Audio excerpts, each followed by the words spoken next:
We got another one for y'all.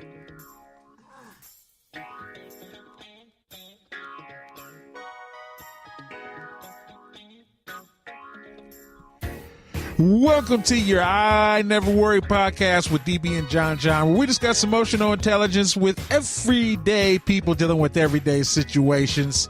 Good afternoon, good morning, good evening, wherever this podcast may find your ears. We're so glad that you've joined us because we have another great conversation for y'all today.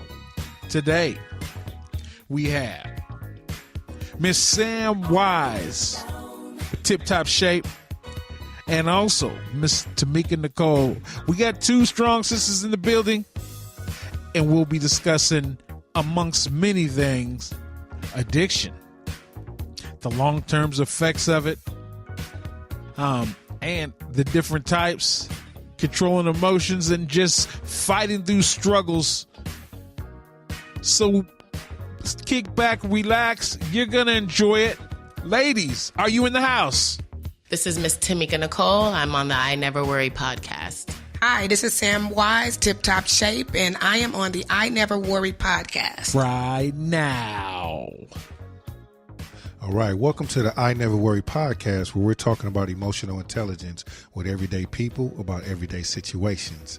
With your hosts, DB Bedford and John Howe. And today we got two special guests in the house. We got Miss Sam Wise. How you doing, young lady? I'm good, thank you. All right, and then we got Miss Tamekia over there. How you doing? I'm fine. Good. Thank you guys for joining us this afternoon and participating in this conversation that we want to have here on our podcast platform. And what we're doing here is we want our audience, right, whoever is tuned in and listening to us, to understand that emotional intelligence is not something we just made up, right? It's not something that is superficial. It's not just a fad. It's not something that's just going to pass by. It is a very important skill set. A strategy, a tool, a principle, whatever you want to refer to, that I feel like we all need to have access to, at least. And so what we're talking about on the podcast, we just want to illuminate some everyday conversation about how emotions play a part in our lives, right? And so, what I want to do is kind of get started and just ask, starting with you, Sam, like, what does emotional intelligence mean to you?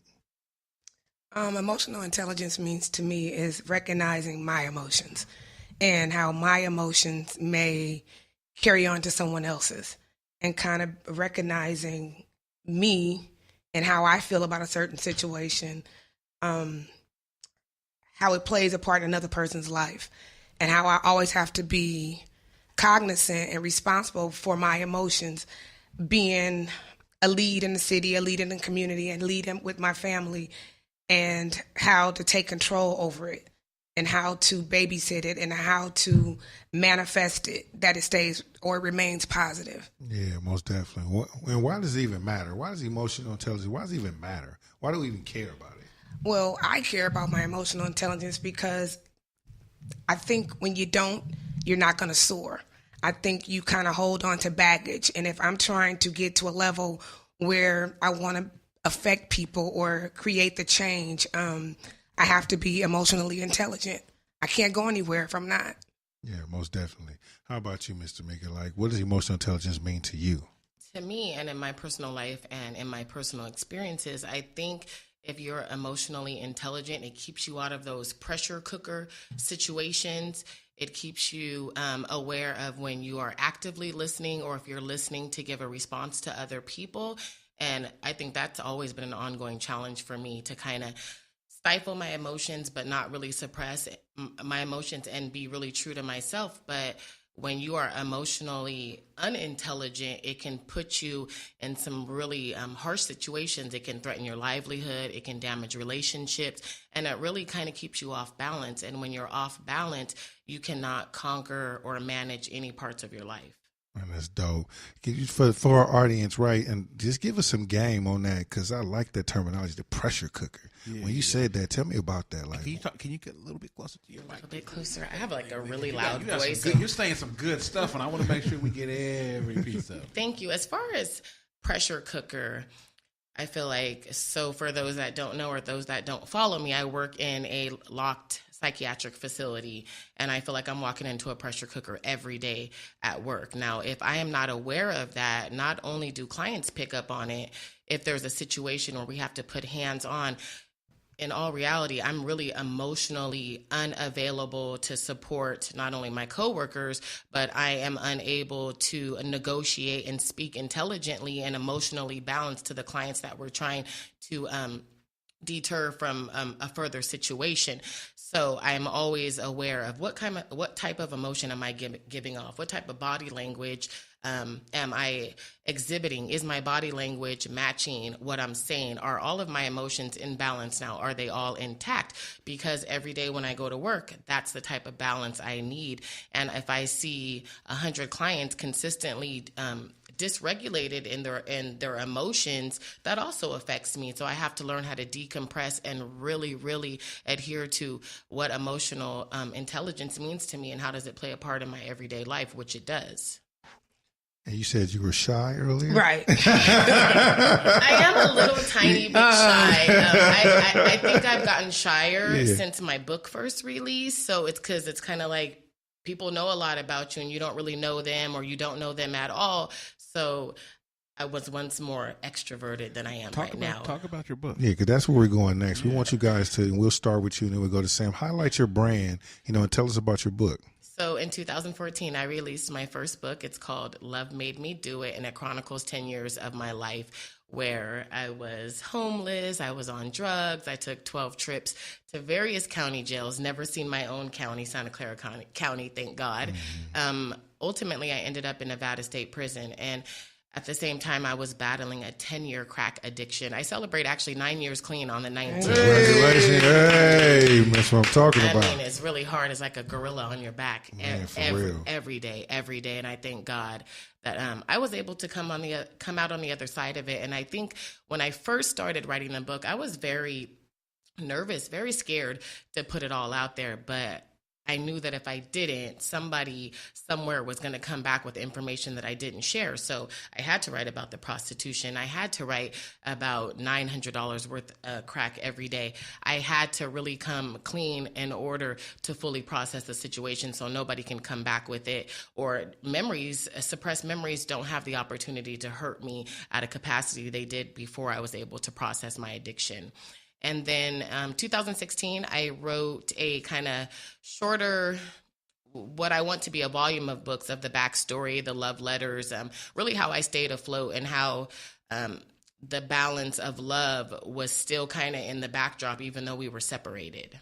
Yeah, and parts of that book, exemplify a lot of being resilient. When I think about the parts that when you were in Vegas, living in, couch surfing and, it's a hard life to be an addict. It's a very hard life and trying to kick it over and over again, having small successes, but then turning right back and doing it again. And when I read, those pieces, I was like, this is powerful. Right. And of course, nobody would never know just on the onset how much you've been through in adversity. That was really important. Another part that was really, really tugging at my heartstrings is that people don't know what the other side of addiction looks like. You know that your neighbor who once had everything is now riding a bike, picking up cans, got the permanently, when I call it the Bobby Brown mouth. The Bobby Brown mouth. Those are things that people don't recover from. And I was about this close to the Bobby Brown mouth, and I just looked at myself and I said, I don't know how I'm going to get out of this. So I'm going to pray and ask God. We were on the run at that time. I'm asking God for the police to get us because that's the only way that we're going to come out of this. And really, the undertone of that conversation is just really about addiction. Right. And I mean, we're addicted to a lot of things that we don't even, I went through my stint being addicted to gambling.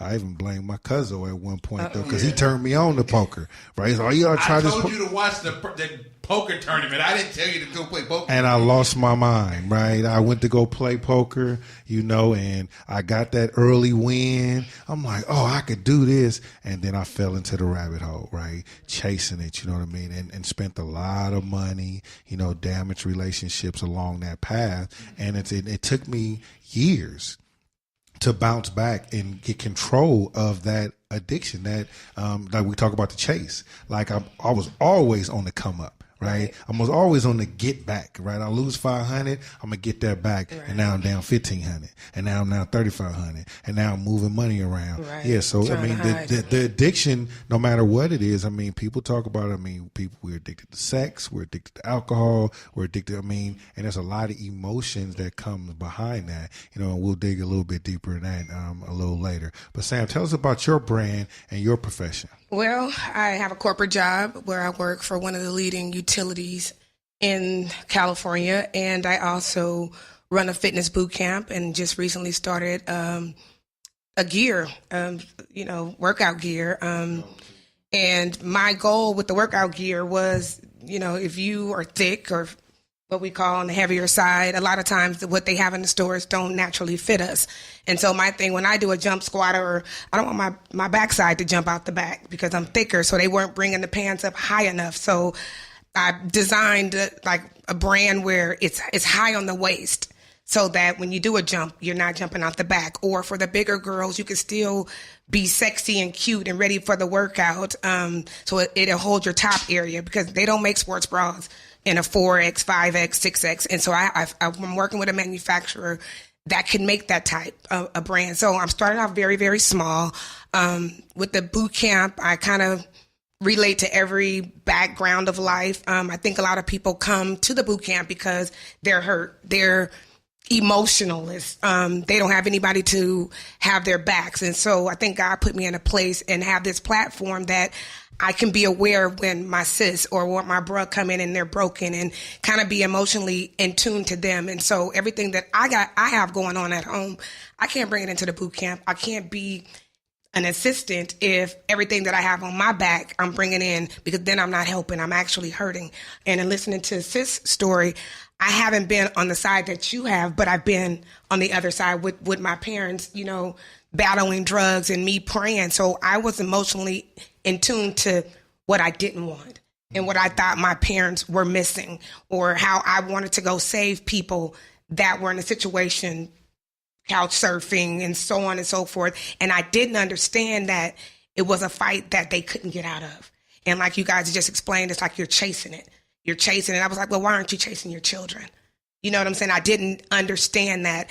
And I think I've explained to my husband one time, nobody chooses that lifestyle over their children. It's a form of illness, and with me it's not drugs, but sometimes I have a bout for the Snickers. I can be addicted to Snickers, but I'm learning that it doesn't do me any good, because when I have the Snicker, it makes me sick. I'm allergic to it. So why am I coming out of my comfort zone to do something that makes me sick? And so I had to understand what it was and be in touch with the emotion that came with it. Because if I'm sick on it after I had it, why am I doing it? Why am I doing it to myself? Why am I going to the store? We don't keep that stuff in my house. So why am I going to the store to do it? But as far as the boot camp is concerned, we have a lot of broken people that come in and they want to talk about it. They get into the boot camps and they cry, and it's like, okay, I have to go ahead and detach myself from the workout and get into the emotional side and take them to the side and kind of coach them through it. And not that I have all the answers, because I don't, but I'm learning through their emotion on how to deal with my emotion, And so when they come in there, and sometimes they get upset because they can't do such and such, or their children have ran away, and we have a prayer circle. So at the end of each session, we have a prayer circle. And I asked everybody, everything that comes into the circle, we're going to keep it in the circle. And so they throw in children, they throw in abuse, they throw in uncle touched them, they throw in all kind of stuff. And so we pray about it. And then I follow up with the phone call, because God puts it back on my heart after we leave the session. Let me check on sis. And it's just like everything kind of comes to fruition. Like a lot of times, yes, I want to quit, because the emotions, carrying everybody's emotions and on my back, it can sometimes drain me. I get drained by it. But then when someone can send you a text and say, thank you, sis, I appreciate it. I got that job we prayed about, or you helped me with such and such. Then I realize, okay, I can handle it. Yes, I get weak at times, but that's what building strength is, and being emotionally intelligent is. It's like, okay, I can take this. I can learn from this, and then I can ride. So whenever I'm drained, I pick up your book called Bruh, or tap into my husband so that my emotions can